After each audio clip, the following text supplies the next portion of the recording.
accroche-toi à ce que Dieu t'avait dit. Je sais ce que Dieu m'avait dit. Et c'est par rapport à cela que je m'accrocherai. Je ne laisserai pas. Je serai toujours là par rapport à ce que Dieu m'a dit.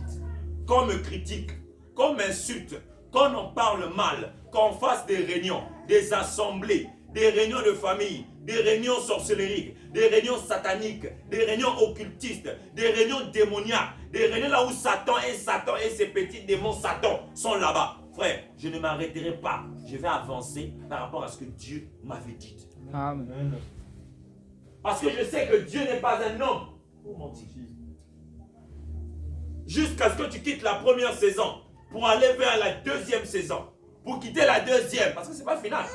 Il y a la troisième, il y a la quatrième, il y a la cinquième, jusqu'à ainsi de suite. Il y a la question que moi je te pose, tu as quelle saison? Ou tu as quel épisode? Depuis que tu as dit, combien de prédications tu as préparé? Ou toi-même tu as été l'orateur?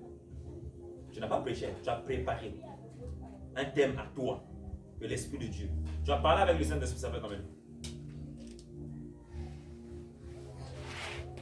Tu as parlé avec le Saint-Esprit, ça fait combien de fois?